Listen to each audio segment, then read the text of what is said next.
Second का एक video है। 28 सेकंड का ये वीडियो बहुत गौर से देखिएगा। ये इस वक्त आपके सामने है और यही 28 सेकंड बहुत सारे सवाल खड़े करता है। The Prime Minister's convoy in Bathinda has surfaced. Protesters are seen blocking the Prime Minister's convoy. Unprecedented lapse in the Prime Minister's security. Here's a new video that India Today has access now on the Prime Minister's convoy that was blocked off at a flyover. पहला सवाल ही नहीं, प्रथम दृष्टया ये बहुत साफ है कि सिक्योरिटी ब्रीच तो प्रधानमंत्री की हुई और उसके लिए फिरोजपुर के एसएसपी को निलंबित भी किया जा चुका है, सस्पेंड किया जा चुका है। ये बात पंजाब की सरकार को शायद रियलाइज हुई, इसीलिए ये कदम उठाया गया। सिक्योरिटी ब्रीच तो हुई है क्योंकि वो देश के प्रधानमंत्री हैं और इस तरह से 15 से 20 मिनट अगर उनकी गाड़ी फ्लाईओवर पर रुकी रहती है जिस भी वजह से और वहां तक लोग पहुंच जाते हैं तो बेहद सिक्योरिटी ब्रीच मानी ही जाएगी। अब ये जरा 28 सेकंड का वीडियो गौर से देखिएगा आप। मैं आपको ये वीडियो दिखा रही हूं और अब आप इसमें देखिए, समझिएगा।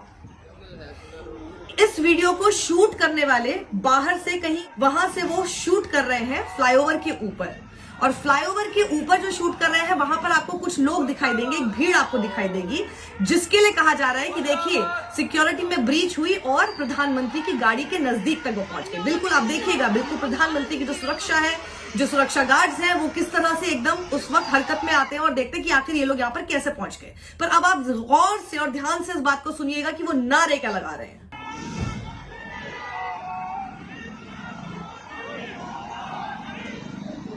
दोबारा सुनाती हूं आपको, गौर से सुनिएगा क्योंकि वो लोग नारे लगा रहे हैं जो बहुत दूर से आपको आवाज आ रही है। वो नारे लगा रहे हैं श्री नरेंद्र मोदी जिंदाबाद।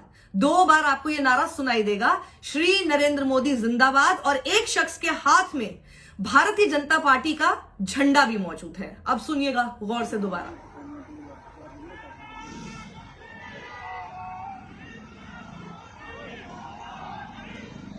अब इसके आगे का मैं आपको वीडियो दिखाती हूं। जब कुछ नीचे की तरफ जो लोग हैं वो जब वहां पर फ्लाईओवर के ऊपर मौजूद, जो मैं मान के चल रही हूं कि वो सपोर्टर है नरेंद्र मोदी के, क्योंकि वो नरेंद्र मोदी जिंदाबाद के नारे लगा रहे हैं और हाथ में भारतीय जनता पार्टी का उन्होंने झंडा लिया हुआ है, तो जब वो जिंदाबाद कहते हैं तो नीचे की तरफ से जो कुछ और लोग वहां पर होंगे उनकी तरफ से आवाज आती है मुर्दाबाद। यानी श्री नरेंद्र मोदी जब फ्लाईओवर पर जिंदाबाद कहा जाता है तो नीचे से आवाज आती है उसी वक्त मुर्दाबाद। अब सुनिए, नरेंद्र मोदी देश के प्रधानमंत्री हैं और उनका रूट साफ मिलना चाहिए। उनके रूट तक, उस रास्ते पर और कोई मौजूद नहीं होना चाहिए, उनको क्लियर रूट मिलना चाहिए था। ये बात भी बिल्कुल स्पष्ट और साफ है और इसमें सिर्फ पंजाब पुलिस की ही गलती नहीं है बल्कि इंटेलिजेंस फेलियर है। इसमें देश के गृह मंत्रालय से भी सवाल करना चाहिए, अमित शाह से सवाल करना चाहिए कि आखिर ये कैसे हो गया। पंजाब के मुख्यमंत्री चरणजीत सिंह चन्नी ने अपना रिग्रेट, अपनी निंदा इसके लिए की है और कहा है कि हम अपने देश के प्रधानमंत्री की रिस्पेक्ट करते हैं। वहीं उन्होंने कहा कि मुझे पीएम को रिसीव करना था लेकिन मेरे साथ कुछ ऐसे लोग थे जिन्हें कोविड हो गया था, इस वजह से मैं नहीं आ सकता था। और फिर उन्होंने कहा कि हमने पीएमओ को ये बताया था कि अपना विजिट वो डिसकंटिन्यू करें क्योंकि बहुत ही ख़राब वेदर कंडीशंस और साथ ही आंदोलन भी हो रहे हैं। हमें कोई इन्फॉर्मेशन नहीं थी कि पीएम नरेंद्र मोदी ने सडन अचानक से अपना रूट चेंज किया। There was no security lapse, हमारी तरफ से कोई सिक्योरिटी लैप्स नहीं हुआ। दूसरी चीज, बीजेपी के ही क्या वो कार्यकर्ता हैं जो वहां तक पहुंच गए फ्लाईओवर तक? वो कौन है और उनकी पहचान होनी चाहिए, वो आखिर वहां तक कैसे पहुंच गए? क्योंकि नरेंद्र मोदी की जो सुरक्षा है उसमें बीजेपी के भी लोग नहीं पहुंच सकते इस तरह से।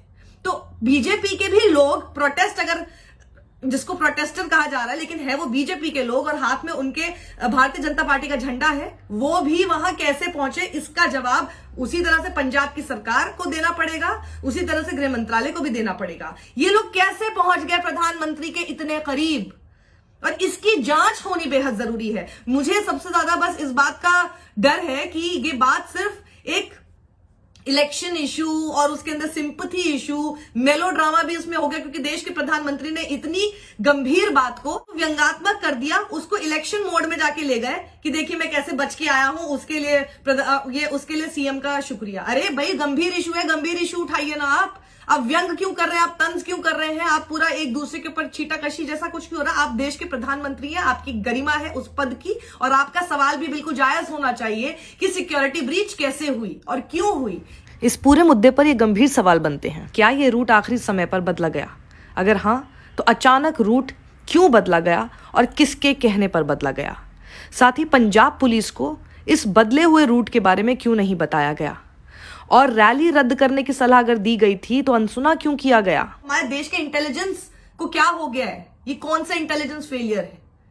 नहीं, ये सारी बातें कही जा रही हैं, सब बोला जा रहा है कि जी ये इसलिए सब चीजें हो गई, इसलिए किया जा रहा है क्योंकि वहां पर भीड़ नहीं पहुंची, वहां कोई नहीं आया था, खाली कुर्सियां दिखाई दे रही थी। वहां पर स्टेज पर वैसे अमरिंदर सिंह तो पहुंच ही गए थे, वो सब चीजें बाद की बात है अगर होती, लेकिन सिक्योरिटी ब्रीच हुई है शायद, ये तो बात सही है ना। और सिक्योरिटी ब्रीच हुई है इसीलिए तो आपको अपने एसएसपी को सस्पेंड करना पड़ गया। तो ये बहुत इंपॉर्टेंट क्वेश्चंस हैं जो देश की मीडिया को भी उठाने चाहिए। और देश के गृह मंत्री को आप क्यों बख्श रहे हैं? आप देश के गृह मंत्री से क्यों नहीं सवाल पूछ रहे हैं? अमित शाह से सवाल क्यों नहीं हो रहा है? तो भाई देश के गृह मंत्री किस लिए हैं फिर? उनसे क्या सवाल नहीं किया जाएगा? प्रधानमंत्री की सुरक्षा से जुड़े हुए अगर सवाल होंगे वो भी क्या देश के गृह मंत्री अमित शाह से नहीं किए जाएंगे और उनको हमेशा बख्श दिया जाएगा? भाई आप एक पद पर हैं, आपके ऊपर जिम्मेदारी है, तो आपको आपका काम है ना सुनिश्चित करना ये कि देश के जो प्रधानमंत्री वो स्मूथली अपने वेन्यू तक कैसे पहुंच पाए। लेकिन इसकी तरफ कोई ध्यान नहीं दे रहा है। ये सब कुछ सिर्फ जिसमें पूरा मीडिया भी सम्मिलित है।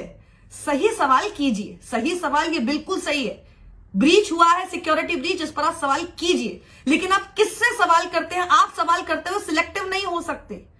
जब हम ये कह रहे हैं कि पंजाब सरकार की तो गलती इसमें है ही है, लेकिन इंटेलिजेंस फेलियर है और देश के गृह मंत्री से इसमें सवाल करना बेहद जरूरी है, तो आप क्यों नहीं करते? ये झंडा आपको दिखाई दे रहा है, भारतीय जनता पार्टी का झंडा उसमें दिखाई दे रहा है, जिसको आप प्रोटेस्टर्स कह रहे हैं, वो वहां पे हमको सुनाई दे रहा है कि वो वहां पे श्री नरेंद्र मोदी जिंदाबाद कह रहे हैं, पर आप वो सवाल नहीं करना चाहते। आप सिर्फ वीडियो चला देते हैं ये कह के कि देखिए प्रोटेस्टर्स कितने नजदीक आ गए इन तक। आवाज आपने दबा दी, इंडिया टुडे ने ये दिखाया, आवाज दब गई और उन्होंने सिर्फ दिखा दिया कि देखिए प्रोटेस्टर्स कितने करीब आ गए। देखिए तो सही क्या वो प्रोटेस्टर्स हैं। The Prime Minister's convoy in Bathinda has surfaced. Protesters are seen blocking the Prime Minister's convoy. Unprecedented lapse in the Prime Minister's security. Here's a new video that India Today has access now on the Prime Minister's convoy that was blocked off at a flyover. Yes, ये सवाल आपका होना चाहिए कि भले वो Bharatiya Janata party के भी लोग हैं, वो इतने करीब कैसे आ सकते हैं? लेकिन क्या वो वाकई प्रोटेस्टर्स हैं? क्योंकि वो तो जिंदाबाद कर रहे हैं, नरेंद्र मोदी जिंदाबाद, और पीछे से नीचे से कहीं से कोई वीडियो बना रहा है, उसके आसपास से आवाज आ रही है मुर्दाबाद। तो प्रोटेस्टर्स वहां हैं, फ्लाईओवर पर कौन है? लेकिन उसमें भी इतनी नजदीक लोग हैं, वीडियोस भी बन रहे हैं, दिखाई दे रहा है। यहां ये सारी सिक्योरिटी ब्रीच है जिसके ऊपर पंजाब की चन्नी सरकार को जवाब देना चाहिए, देश के गृह मंत्री अमित शाह को जवाब देना चाहिए। इतनी बड़ी चूक आप लोगों के रहते हुए कैसे हो गई? और जब देश के प्रधानमंत्री ही उन्हीं के काफिले में इस तरह से चूक हो जाएगी तो फिर एक आम इंसान का क्या होगा? उसकी जिम्मेदारियां भी तो आप लोगों के कंधे पर है।